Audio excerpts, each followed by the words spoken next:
tous et bienvenue dans cette nouvelle vidéo. Aujourd'hui, je suis là pour un update lecture. Et on commence tout de suite parce que j'ai 5 livres à vous présenter. Donc tout d'abord, le premier tome de Outlander de Diana Gabaldon qui existe également en série. Donc là vous avez la couverture de la série. C'est un beau bébé puisqu'il fait presque 900 pages et je l'ai lu à moitié en papier, en e-book et en audio, la totale. Mais il faut dire que pour lire un livre aussi long, j'aime bien varier un petit peu les formats, donc c'était super. Au niveau de l'histoire, on est sur de l'historique puisque nous allons suivre Claire et son mari qui sont britanniques et qui partent en lune de miel à Inverness, donc en Écosse, sachant que cette dernière s'efforce d'oublier la Seconde Guerre mondiale à laquelle elle a participé puisqu'elle était infirmière là-bas. Et donc un beau jour, elle va découvrir un endroit qui n'est autre qu'un mégalithe, donc un espèce de site avec des grandes pierres qui est un peu vénéré par tout le village, et en les touchant, elle va retourner 200 ans en arrière, en plein milieu des Highlands et en plein milieu de la guerre entre les Britanniques et les Écossais. Donc, autant vous dire qu'elle est assez mal cette pauvre Claire, puisque déjà elle se retrouve 200 ans en arrière, donc elle ne sait pas comment elle a fait pour arriver là, elle se retrouve séparée de son mari, entourée de guerriers de 2 clans différents, et en plus de ça, c'est une femme. Oui, à cette époque, pas super pour survivre. Et elle est britannique, donc elle arrive dans le camp des Écossais et logiquement c'est une ennemie. Donc elle est en très mauvaise posture au début de ce roman et vous allez voir comment elle va se dépatouiller pour déjà survivre dans un premier temps, pour comprendre pourquoi elle est là et puis en attendant de réussir peut-être à rentrer chez elle. Elle va faire de son mieux pour aider avec ses compétences d'infirmière mais aussi ses compétences intellectuelles puisque elle est de très bons conseils, on va vite s'en rendre compte et ça va être un personnage très important même au niveau politique de cette histoire et j'ai adoré, j'ai passé vraiment un super moment. Bon, je connaissais déjà l'histoire avec la série que j'avais également adorée, donc ce que j'ai fait c'est que je me suis refait la saison 1 en série pour pouvoir lire le livre en parallèle, donc vraiment à côté, et je vais avancer justement plus doucement pour pouvoir avoir tout le temps les deux, pour pouvoir voir les différences un petit peu entre les deux adaptations. Comme beaucoup d'entre nous, j'en suis sûre, j'ai adoré le personnage de Jamie qui est juste génial à tous les niveaux. C'est à la fois un personnage qui est assez brutasse hein, comme tous les guerriers de son clan, mais à la fois on se rend compte qu'il est intelligent et tendre. On est rassuré en fait de trouver quelqu'un avec ses qualités pendant cette période et à cette époque, et j'ai adoré la relation qu'il entretient avec Claire qui est vraiment crescendo. C'était très bien au niveau du rythme et en même temps c'est pas tout blanc tout noir, c'est vraiment tout est nuancé et j'ai adoré ce côté là. On a aussi le personnage de Randall qui est très particulier mais aussi très intéressant et très bien amené puisque c'est vraiment un personnage pareil très dans la dualité. C'est un personnage qui est à la fois très classe, très...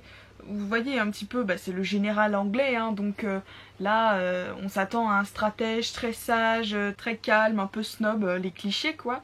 Et en fait à côté de ça c'est aussi une bête sauvage dans sa tête, c'est-à-dire que c'est un personnage qui est complètement fou, qui a la soif de la douleur, de la vengeance, de la souffrance. C'est vraiment un personnage horrible d'une certaine manière et je trouve que l'autrice a fait un tellement bon travail avec ce personnage que ça fait de lui vraiment le parfait méchant. Vous voyez vraiment le méchant qui a de la substance, pas le méchant tout plat, basique et qu'on voit partout. Là c'est vraiment un méchant que vous n'oublierez pas, c'est certain. Voilà, à part ça, j'ai beaucoup aimé être dans un genre très différent de ce que j'ai l'habitude de lire puisque c'est de l'historique, donc je n'en lis pas du tout.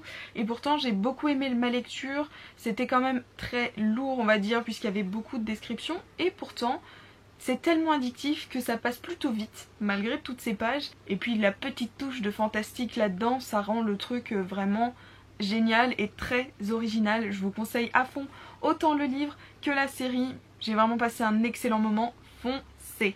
Ensuite je vous présente 2 lectures de Virginie Grimaldi qui sont Quand nos souvenirs viendront danser et Chère mamie au pays du confinement, qui sont 2 livres que je me suis justement procurés il y a très peu de temps. Donc on a celui-ci qui est un roman, celui-ci, et qui se passe dans l'impasse des colibris où un groupe de personnes âgées ont vécu absolument toute leur vie dans cette rue et le maire décide de la raser du jour au lendemain pour construire une école. Donc à partir de là, ces seniors qui s'étaient complètement perdus de vue vont se rapprocher et s'unir pour se battre pour que leur rue ne soit pas détruite, puisque c'est vraiment la rue de leurs souvenirs, de là où ils ont tout vécu, ils ne peuvent pas la laisser partir. Et donc ça va être une lutte à coups d'actions choc, mais tout aussi truculentes les unes que les autres. On va vraiment se marrer dans ce roman, notamment grâce au choc intergénérationnel, puisque là vraiment on a des petits vieux qui vont embêter tout le monde pour qu'on ne rase pas leur rue. Et ça va être ça, mais à coup de faire des actions dans les supermarchés, faire du rap avec des petits jeunes, enfin vraiment c'est super marrant. Vous allez passer un excellent moment aux côtés de ces petits vieux, pour le coup qui sont très attachants. Et la fin, je m'y attendais pas du tout. Je ne vous dis rien, mais franchement c'était totalement l'inverse de ce à quoi je m'attendais. Je pensais vraiment avoir deviné la fin depuis le début et pas du tout. Alors au début j'étais un petit peu déçue et finalement, après réflexion, c'était une magnifique fin. Et je trouve que justement ça sonne un petit peu plus juste. On se dit que c'est une fin qui aurait pu se passer, qui est crédible, et pour le coup ça amène beaucoup d'émotions. Donc bravo Virginie pour ce magnifique petit roman. Et en second, je vous présente donc Chère Mamie au pays du confinement, qui est un recueil de nouvelles, le second de l'autrice, puisque elle avait fait un Chère Mamie l'année dernière, il me semble, ou peut-être avant, où justement elle reprenait les lettres qu'elle envoyait à sa grand-mère sous forme de petits paragraphes. Vous voyez, il n'y a pas grand chose à chaque fois, 1 ou 2 pages maximum avec une petite image, et elle va raconter des anecdotes de ce qui se passe dans sa vie. C'est tout ce qu'elle a vécu pendant le confinement de mars et c'est à mourir de rire également. Il y a énormément d'humour là-dedans. Il lui arrive toujours des trucs pas possibles, et puis là c'est vraiment sa vie à faire la prof à la maison, à occuper les enfants, à gérer son mari, ses crises d'angoisse. Enfin vraiment c'est la vie en mieux, j'ai envie de dire. C'est vraiment tous les petits tracas quotidien qu'on a tous, et là c'est raconté d'une manière absolument trop drôle. Donc ça pour le coup, que vous soyez lecteur ou non lecteur, je vous conseille à fond de le lire, puisqu'il y a très peu de texte au final, donc ça se lit extrêmement vite. Moi je l'ai lu d'une traite, et en plus de ça tous les bénéfices sont reversés aux hôpitaux de Paris. Donc c'est une bonne action. Le livre coûte 5 € en plus, donc c'est vraiment pas une grande somme, et vous allez vraiment passer un très bon moment. Et pourquoi pas, ça pourra peut-être vous remonter le moral en cette période de confinement, vous donnant peut-être des idées. En attendant, malgré le sujet, c'était une super lecture. J'enchaîne maintenant avec La colère des lionnes de Leila Edith, qui est un livre qui m'a été envoyé par l'autrice. Je vous en ai parlé dans mon petit reading vlog qui est sorti juste avant. Et ici, comme je vous l'ai dit justement dans ce vlog, on est sur une réécriture du mythe de la Toison d'Or, donc Jason à la Toison d'Or, mais ici traité de manière un petit peu plus féministe, et j'ai adoré. J'ai vraiment passé une super lecture. Pourtant, vous voyez, il fait à peine 150 pages et pourtant on passe un moment vraiment plein d'aventures. Il se passe énormément de choses finalement en si peu de pages, et ça bravo, puisqu'on se rend compte que dans la plupart des gros romans il y a quand même des longueurs. C'était ni trop court ni trop lent, vraiment le rythme était parfait, j'ai adoré. Pour vous remettre un petit peu dans l'histoire, on va suivre Atalanta et Médée, donc ces deux jeunes filles sont des princesses chacune d'un royaume. Nous avons Atalanta qui est princesse d'Arcadie et un petit peu la chasseuse dans l'âme. Elle vénère Artémis, la déesse de la chasse, et un jour elle va voir Jason arriver, qui de base devait peut-être être son mari, mais elle va vite se rendre compte que sa vie elle aussi est dans l'aventure, et donc elle va décider de le suivre et d'essayer de récupérer la toison avec lui. Et de l'autre côté nous avons Médée, qui sera un personnage, je ne vous en dis pas vraiment plus puisque ce serait vraiment vous spoiler, ce serait dommage, mais qui va justement l'aider dans cette quête. Et c'est vraiment deux personnages incroyables, très très forts, avec énormément de personnalité, de fougue. Là on se rend compte qu'il n'y a plus d'inégalité entre hommes-femmes, hein, puisque là on a des personnages qui valent tous les grands héros mythologiques, vraiment. Donc comme je vous disais, il va se passer énormément de choses, il va y avoir des retournements de situation, de l'aventure, de l'action, de la bagarre. Vraiment vous allez être servi à ce niveau-là.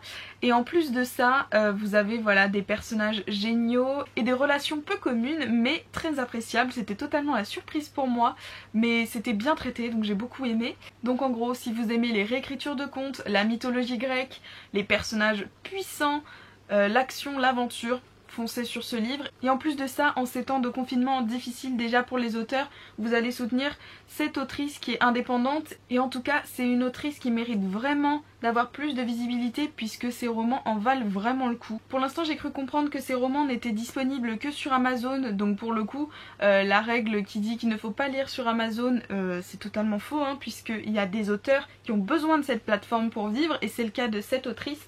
Donc vraiment foncez, son livre est dispo en e-book et en papier. En tout cas, je suis ravie d'avoir découvert ce livre et cette autrice, et je remercie encore Leila pour m'avoir fait confiance, et je suivrai ses prochaines parutions avec grand plaisir.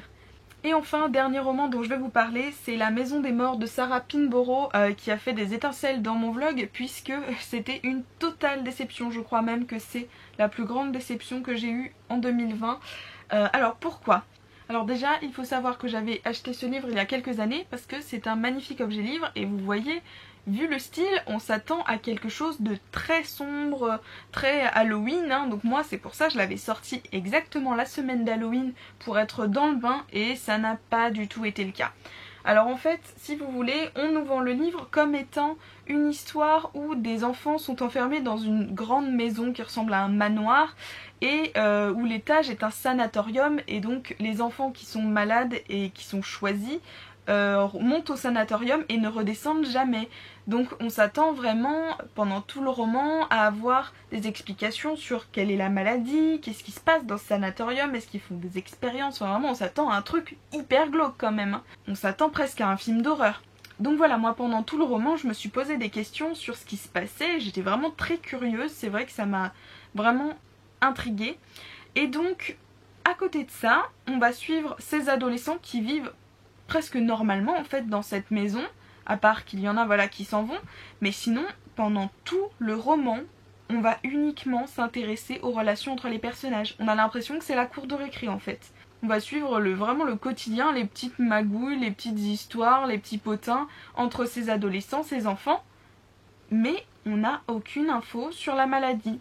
En plus de ça, les personnages, je les ai pas trouvés spécialement fouillés. C'est des enfants qui sont quand même relativement immatures puisqu'on a énormément de réflexions assez peu correctes, on va dire. Donc on va avoir les jeunes garçons qui vont être complètement obsédés par les filles et leur physique. Les filles qui, elles, sont relativement comparées à des pièces de viande, hein, mais elles ne disent rien. On a beaucoup d'insultes aussi, je trouve, de la part d'enfants ou même d'ados. Là, ça devenait vraiment du trop. Donc certes, on sait que c'est de leur âge, mais là, c'était vraiment abusé et ça prenait une place dans le récit énorme. Alors que nous, ce qu'on veut, c'est du glauque. On veut un truc qui fait peur. Mais non, écoutez, sur les 400 pages du roman, on a 350 pages de ça, de télé-réalité si on veut, voilà. Il n'y a vraiment rien d'intéressant. Et puis à la toute fin, on a vraiment l'espoir, je ne vous dis pas par quel moyen, on a vraiment l'espoir d'avoir des révélations intéressantes enfin. Et finalement ça s'avère être très décevant. On a une petite information de rien du tout, mais rien de très concret. Et puis alors la fin, ça a été le pompon. On m'avait dit oui, faut continuer pour la fin, vraiment, la fin tu t'y attendras pas. Alors oui, ça c'est sûr, je m'y attendais pas. Mais alors... Vraiment, je vois pas l'intérêt de ce livre. Je vois pas l'intérêt du sujet en fait. Pourquoi ils ont choisi un tel environnement, une telle ambiance? Même la couverture quand même nous laisse croire qu'on va avoir quelque chose de totalement différent. Et finalement c'est pas du tout ce qu'on nous donne. Donc je suis vraiment très déçue. Puisque j'ai vraiment l'impression d'avoir perdu mon temps finalement. Je restais vraiment pour avoir les révélations finales. Et puis finalement c'est complètement tombé à plat sur la fin. Donc écoutez, ça arrive, hein. C'est très rare que j'ai des déceptions comme ça du moins, mais il en faut aussi pour mieux apprécier les bonnes lectures. Donc écoutez, ça m'intéresse énormément de savoir si vous avez eu le même avis ou non sur ce livre, si vous l'avez lu, parce que sur Livre Addict par exemple j'ai vu que les notes étaient mitigées, mais pas aussi tranchées, donc je suis vraiment curieuse d'avoir votre avis là-dessus. Et voilà, c'est tout pour cette vidéo, j'espère qu'elle vous aura plu. Comme d'habitude, les livres dont j'ai parlé sont dans la barre d'infos. Si vous voulez vous les procurer, n'hésitez pas à me dire en commentaire si vous avez aimé ou non ces livres, ça m'intéresse énormément de savoir. Si vous n'êtes toujours pas abonné et que le contenu vous plaît, n'hésitez pas à le faire, ça me ferait super plaisir. Et puis en attendant, je vous dis à bientôt pour une prochaine vidéo. Bye!